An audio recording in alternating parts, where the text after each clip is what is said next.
जय हिंद दोस्तों, वंदे मातरम।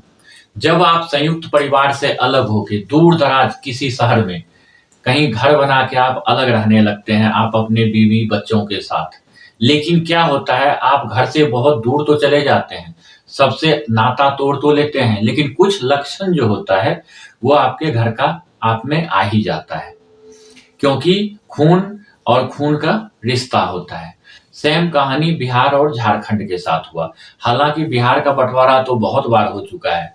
बंगाल से 1905 ईस्वी में बिहार और उड़ीसा अलग हुआ था। दोनों के दोनों अलग होने के बाद बिहार का फिर 1999 में टुकड़ा हुआ झारखंड।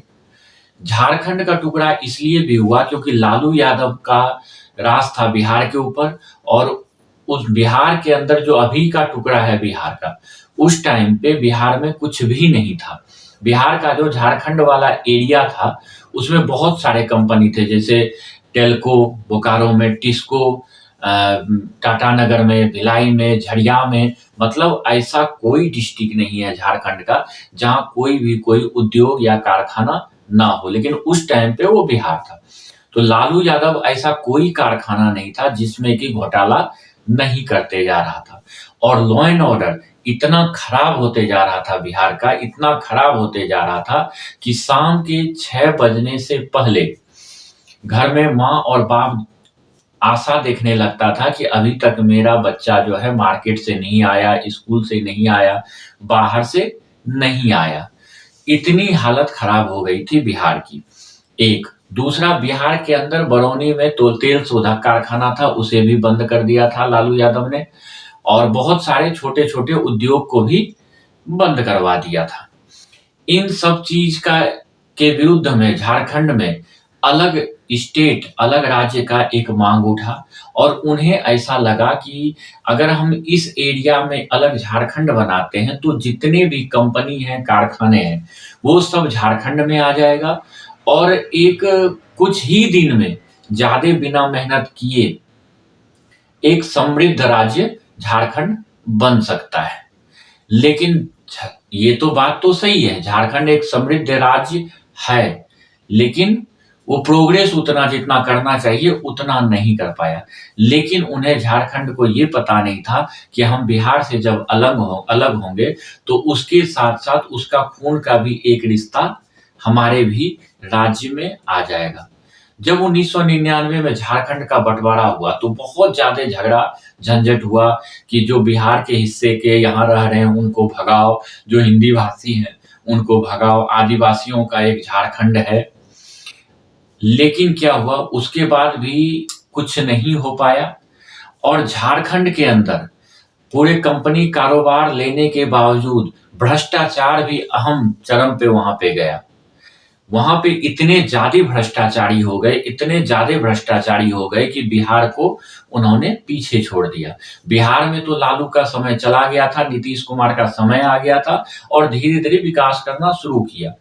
लेकिन झारखंड के अंदर हर कंपनी, हर क्षेत्र में, हर डिस्ट्रिक्ट में कंपनी होने के बावजूद जितनी जल्दी तेजी में ग्रोथ करना चाहिए था, आज 25 साल होने के बाद भी वो एकदम डाउन कैटेगरी, गरीब राज्य में गिनती आता है।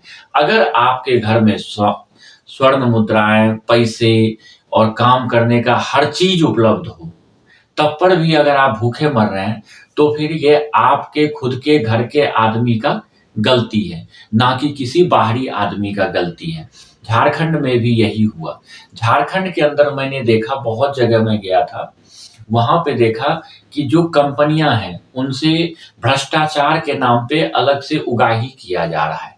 यहाँ तक कि जैसे बोकारो का टेल्को देखिए, उसका भी खस्ता हाल है अभी।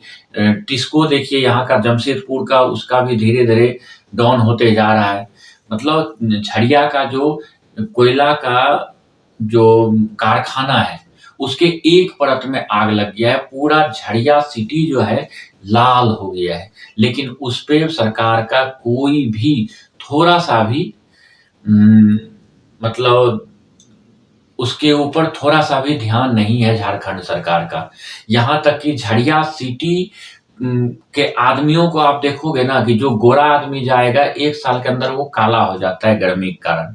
आप नीचे धरती के ऊपर बैठ नहीं पाओगे। जो पानी निकलता है वहाँ पे एकदम गर्म उबला हुआ निकलता है।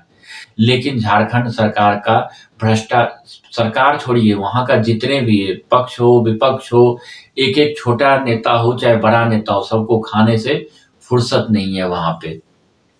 आज ये हालत हो गया है झारखंड के अंदर कि आपस में लड़ाई हो रहा है। आदिवासी में झगड़ा हो रहा है, आदिवासी बाहरी स्टेट वाले से झगड़ा हो रहा है, और इस बीच में जो फ़ायदा उठा रहा है, ईसाई मिशनरी फ़ायदा उठा रहा है। गलत बहका के, बरगला के सभी आदिवासियों को ईसाई बना रहा है, और जो ईसाई आदिवासी बन गए हैं और जो प्योर आदिवासी हैं, दोनों में आपस में टकराव बढ़ते जा रहा है, झगड़ा झंझट होते जा रहा है, और धर्मांतरण का खेला चलते जा रहा है। सब पैसे का खेल है। लेकिन इस पे सरकार जो है एकदम चुप्पी साध रखा है, क्योंकि सरकार का पहले से मुंह बंद कर दिया जाता है मिशनरी के द्वारा, कि सरकार के मुंह पे इतना पैसा डाल दिया जाता है, इतना पैसा डाल दिया जाता है कि उनका मुंह बंद हो जाता है, और खुलेआम मिशनरी का वहां पे नंगा नाच झारखंड के अंदर चलते रहता है। यहाँ तक कि वहाँ का ये हालत है, मिशनरी क्या करता है, एक हर ऑफिस में अपना एक आदमी सेट कर देता है सरकारी नौकरी में, और वहाँ जब दूसरा आदिवासी वहाँ पे जाता है तो उसके सामने ईसाई मिशनरी से मतांतरित किया हुआ आदिवासी का काम पहले होता है, और फिर बाद में ओरिजिनल आदिवासियों का काम होता है। इस सब से मतलब तंग आके कुछ आदिवासी जो है मिशनरी के हाथों फिर उसके षड्यंत्र का शिकार हो जाता है। इसके अलावा जो आदिवासी नहीं है, जो बाहरी नागरिक जिसको बोला जाता है, लेकिन है वहीं का नागरिक वो, लेकिन हिंदी भाषी है, उनमें भी इतना ज़्यादा भ्रष्टाचार घुसा हुआ है कि झारखंड के विकास में बिल्कुल भी उनका रुचि नहीं है।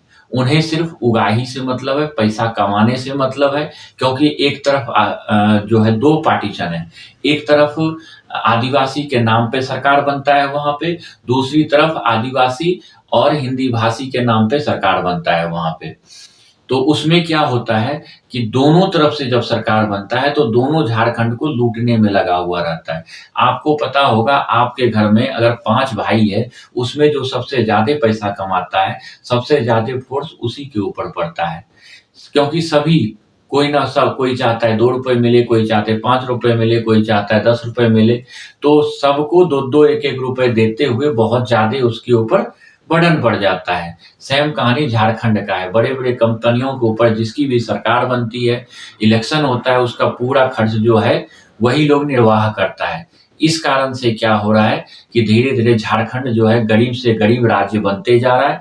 यहाँ तक कि ऐसी हालत हो गया है झारखंड का कि झारखंड को सब कुछ होते हुए भी शर्मनाक महसूस किया जा रहा है। मतलब उन्हें हर स्टेट वाला जो है ये देखा जा रहा है कि भाई इतना संसाधन होने के बावजूद ये जो झारखंड है उन्नति क्यों नहीं कर रहा है। इसका एक सबसे बड़ा मूल कारण जो है वो है भ्रष्टाचार। भ्रष्टाचार जो है आदमी को दीमक की तरह खा जाता है। सेम कहानी एक उस राज्य का हो रहा है झारखंड का, जिसे कि भ्रष्टाचारी जो है दीमक की तरह खाते जा रहा है, और भ्रष्टाचार करके डकार भी नहीं ले रहा है। और झारखंड की दुर्गति जो है 1999 से पहले जैसा था, उससे भी ज़्यादा दुर्गति वहाँ झारखंड का होते जा रहा है।